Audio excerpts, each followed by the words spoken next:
Auzubillahiminash-shaytanir-rajim. Bismillahir-rahmanir-rahim. Assalamu alaikum, dear students. We have already learned 4 units of general science book that was about biology, but unit 5 and unit 6 deal with chemistry. As you all know that this book is divided into different portions of biology, chemistry and physics. So unit 5 is about chemistry. First of all, we will have a look on this unit that what we will able to learn after finishing this unit number 5, that is chemical reaction.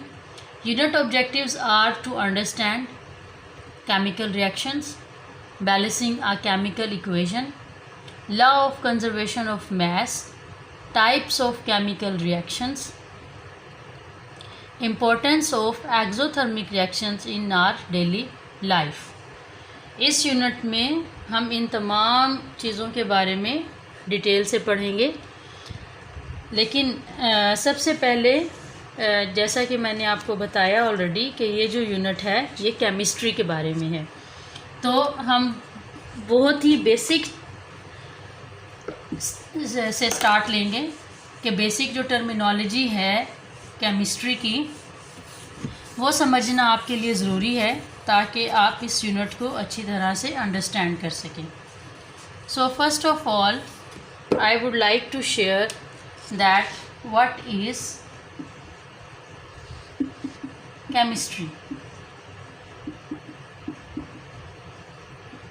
एक तो बहुत ही simple सा answer है that chemistry is science of chemicals, जैसे इसका नाम भी है केमिस्ट्री कि केमिकल्स के साथ जितनी भी डीलिंग साइंस की जो ब्रांच करती है उसको हम केमिस्ट्री कहते हैं। ये बहुत सिंपल से इसकी डेफिनेशन है, लेकिन अगर हम इसकी डेफिनेशन को थोड़ा सा डिटेल में देखें तो केमिस्ट्री क्या है? ब्रांच ऑफ साइंस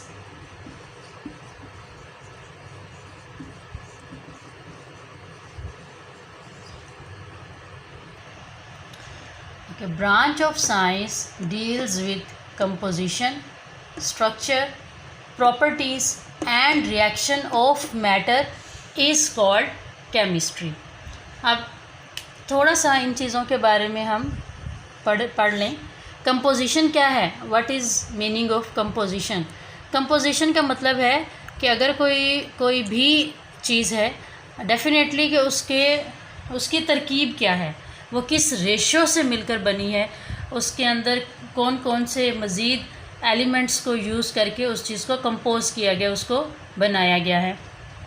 इसको हम जैसे फॉर एग्ज़ाम्पल पेंट की आप एग्ज़ाम्पल ले लें कि जब पेंट की मैन्युफैक्चरिंग होती है तो उसको बनाने के लिए कौन कौन से केमिकल्स यूज़ होते हैं, तो उसको किस तरह से उसकी कंपोजिशन को किस रेशो के हिसाब से मिलाया जाता है, उसको हम कंपोजिशन कहेंगे। स्ट्रक्चर के जैसे एटम है, एटम का स्ट्रक्चर क्या है, ठीक है, उसके बारे में डिटेल में आई थिंक नेक्स्ट आपका टॉपिक आएगा कि एटम में उसका स्ट्रक्चर क्या है, इलेक्ट्रॉन, प्रोटॉन, न्यूट्रॉन क्या हैं, ये सब इसमें पढ़ा जाता है।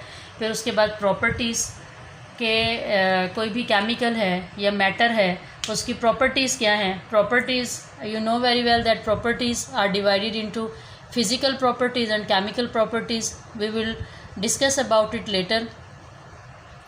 Then and reactions of matter के मैटर में जो रिएक्शंस हो रहे हैं either they are chemical reaction और दे आर फिज़िकल रिएक्शंस। इन सब चीज़ों की जो डिटेल है वो हम किस में पढ़ते हैं? केमिस्ट्री में पढ़ते हैं। लेकिन सबसे इम्पोर्टेंट जो चीज़ यहाँ पे समझने वाली है वो है मैटर, कि मैटर क्या है, what is matter. Okay, what is matter? Everything around us occupying space and has wait is called matter. हमारे इर्द गिर्द जो भी चीज़ है उसको हम क्या कहते हैं? मैटर कहते हैं। और अब कैसी चीज़ को मैटर कहते हैं? ऑक्यूपाइंग स्पेस, जो कि जगह घेरती हो, एंड हैज़ वेट, और जिसका वज़न हो, उसको हम मैटर कहते हैं। फॉर एग्ज़ाम्पल मेरे हाथ में ये एक पेन है, ठीक है, तो अगर इस पेन को यहाँ पर मैं बोर्ड पे रख देती हूँ तो अगर हम इसके इर्द गिर्द लाइंस ड्रॉ करें तो इसका मतलब है कि कुछ ना कुछ स्पेस तो ये ऑक्यूपाई कर रहा है। और इसका डेफिनेटली कुछ ना कुछ इसका वेट भी है। तो ये मार्कर क्या है? ये मैटर है। लाइकवाइज आपकी बुक्स, हमारी बॉडी, आपके कमरे में पड़ी हुई हर चीज़, आपके क्लासरूम में पड़ी हुई हर चीज़, यानी कि everything around us is matter. हमारी कायनात में जितनी भी चीज़ें मौजूद हैं, अब चाहे वो ज़्यादा स्पेस ऑक्यूपाई कर रही हैं या वो कम स्पेस ऑक्यूपाई कर रही हैं, चाहे उसका वेट ज़्यादा है या उसका वेट कम है, लेकिन वो मैटर है। So everything around us occupying space and has wait is called matter. अब मैटर को हम डिवाइड कर सकते हैं मिक्सचर और सब्सटेंस में, यानी कि अगर हम लिक्विड के बारे में बात करेंगे तो हम मिक्सचर की बात करेंगे। इसकी डिटेल अभी फ़िलहाल आपकी बुक में नहीं है। इंशाल्लाह ताला नेक्स्ट क्लासेस में आप इसकी मज़ीद के होमोजीनियस मिक्सचर क्या है और हेट्रोजीनियस मिक्सचर्स क्या हैं, इसके साथ सब्सटेंस जो कि आपकी बुक से रिलेटेड है। सब्सटेंस क्या है? जो कि सॉलिड चीज़ें हैं। सॉलिड मैटर के बारे में जब बात करते हैं तो उसको हम सब्सटेंस कहते हैं। अब ये सब्सटेंस आगे सब डिवाइडेड हैं इनटू एलिमेंट्स एंड कंपाउंड्स। अब एलिमेंट्स क्या हैं और कंपाउंड्स क्या हैं? Let's have a look on these two terminologies, what are elements and what are compounds. Element it is a substance made up of same types of atoms having very specific properties, for example oxygen, hydrogen। ऊपर जो हमने इसकी definition पढ़ी उसके मुताबिक elements ऐसे substances को कहते हैं जो कि सेम टाइप ऑफ एटम्स से बनते हैं। जैसे ऑक्सीजन का एक एलिमेंट है तो ऑक्सीजन के दो atoms O plus O, oxygen plus oxygen जब आपस में मिलते हैं तो ऑक्सीजन का एक एलिमेंट जो है वो बनता है। इसी तरह से हाइड्रोजन के दो एटम्स मिलकर हाइड्रोजन का एक एलिमेंट बनाते हैं। तो एलिमेंट्स क्या हैं? जो कि सेम टाइप ऑफ एटम से मिलकर बनते हैं, उसको हम एलिमेंट्स कहते हैं।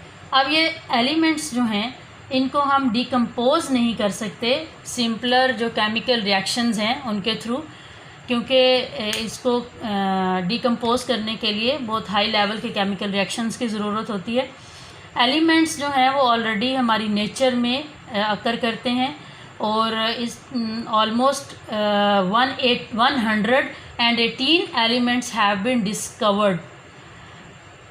इसी तरह से ये जो एलिमेंट्स हैं ये नेचुरली इनकी जो अकरेंस है हमारे इन्वायरमेंट में, फॉर एग्ज़ाम्पल ऑक्सीजन है तो ऑक्सीजन हमारे इन्वायरमेंट में नेचुरली जो अकर करती है वो तकरीबन 47% अकर करती है।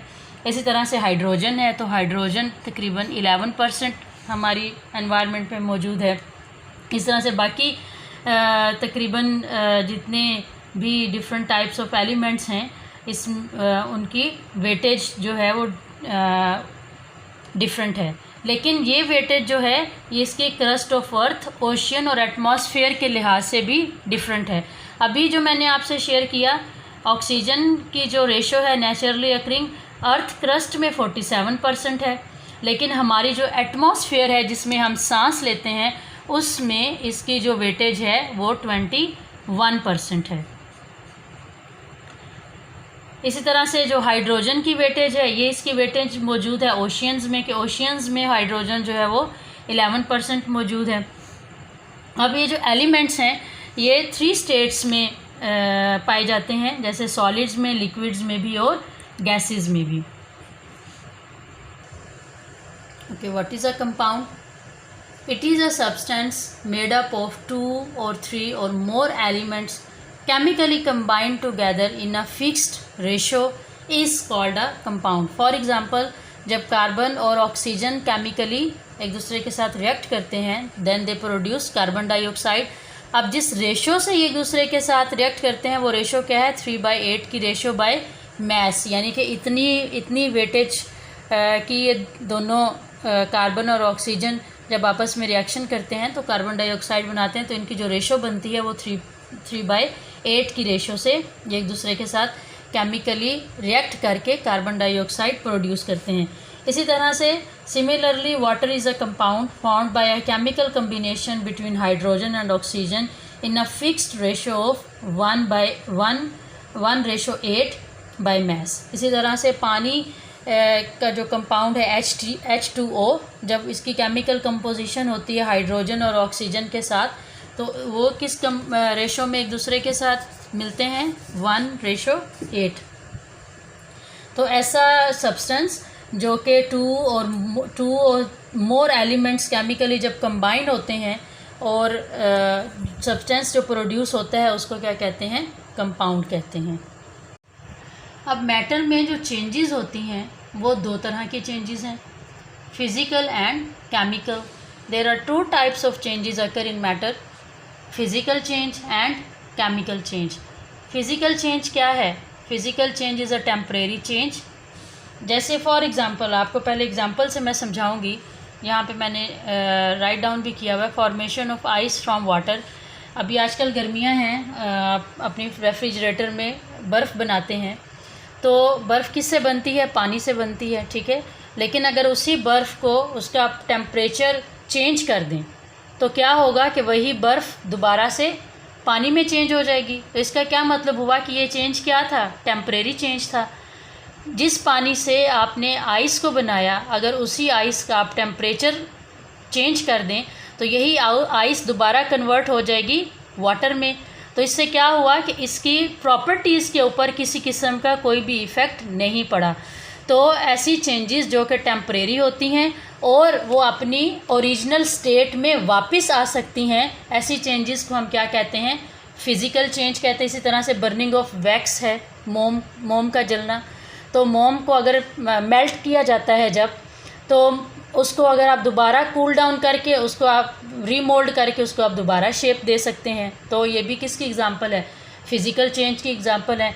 ऐसी तमाम की तमाम चेंजेस जो कि टेम्परेरी होती हैं और उन चेंजेस को अपनी ओरिजिनल कंडीशन में रिवर्स किया जा सकता है, उन चेंजेस को हम फिज़िकल चेंजेस कहते हैं। आपको मैंने यहाँ पर एग्ज़ाम्पल में बता भी दिया कि फ़िज़िकल चेंजेस जो हैं वो कौन सी चेंजेस होती हैं। But on the other hand what are chemical changes? Chemical changes are permanent changes, यानी कि ये वो चेंजेस हैं जो कि केमिकल रिएक्शंस के बाद होती हैं और इसको आप दोबारा वापस उसकी नेचुरल कंडीशन में चेंज नहीं कर सकते।